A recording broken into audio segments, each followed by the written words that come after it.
Howdy folks, it is 10:25 a.m. Central Standard Time on November 29th, 2022. Hope our crew is keeping you well and safe wherever you are in the world. Please make sure to hit that like button and share this across other platforms with your family and friends to let them know what's going on out in our solar system and the effects it can have here on our planet. We're starting off today on spaceweatherlive.com. I know it's been a little while, but I have been watching the sun. As you can see, it has been mostly quiet, so I haven't seen a whole lot of purpose for coming on and doing any reports. However, that being said, over here at Solarham, we can see there is a large coronal hole, and it did actually send us into a geomagnetic storm level 1. You can see with our KP index, but this is a regular thing. It's not anything that's significant. Okay, yes, we did, our BZRBT did get down to -10, which opened up, basically a crack in the geomagnetic field or shields, if you will, of the planet. And we did have a little bit of bumping up here, but that's normal, especially for just high-speed solar winds. Now the speeds did get close to about 2 million miles per hour as far as solar winds, so and with us only having that, that's really not much to report. Anyways, to go back to here, we're going to take a look at our solar flare. We have a really fat-butted C flare.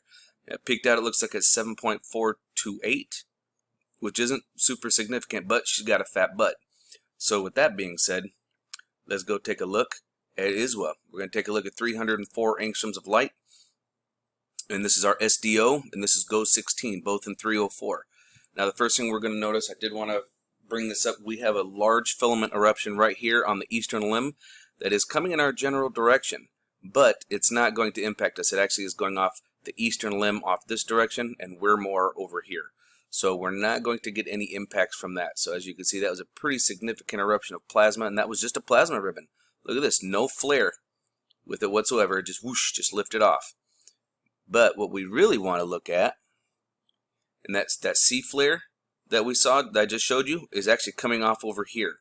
This is where the C flare is. You can see it popping off there. See that? That's the C flare. But this is what we want to watch. Okay, we just saw it come off over here, right? You can see it lift off. Right here, it lifts off, and then it kind of destabilizes the rest of this. And this is actually starting to lift off as we speak. See that? That's coming at us. We're going to get impacted with that. That's a decent plasma filament. Okay, it has not yet shown up on Enlil because it has not completely left the Earth's or the Sun's surface, but it is coming. It is going to be coming our direction when it does. You can tell that it is starting to lift off. We're going to look at it here on the GO16. So this is a pre-warning that it's coming, and nobody else I don't think is going to be reporting on it yet. So here's that original eruption. As you can see, that's pretty significant, lots of plasma. And then right there in the middle, that little S, here she comes. Whoosh, and it's coming our direction. I have been checking out spaceweather.com for meteors as well, and I've not seen anything significant that we need to worry about. As we can see, it looks like on December 1st or 2nd, we're looking for a high-speed stream of solar wind that is approaching the Earth, which is what I just talked about with the coronal hole. And there's a couple other little things that they're showing, different comets and stuff. Beehive cluster. Beehive. Oh, Orion, Mars, Sirius.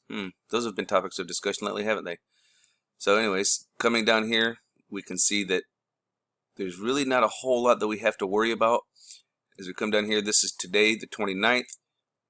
Closest one was 4.9 lunar distance, and it's 25 meters. This one, 4 meters. It'll burn up in the atmosphere, being 0.2 distance. It probably impacted, but it probably burnt up before anybody ever saw anything. I'm not seeing anything too concerned about. The one that I was concerned about was up here on the 23rd. It was this guy, 122 meters, but it was 4.2 lunar distance. So we're pretty good in the region of that. Nothing that I'm really too concerned about. Not seeing anything else. So keep your eyes open. No fear, and remember that love is the only way forward. Solar Wolf out.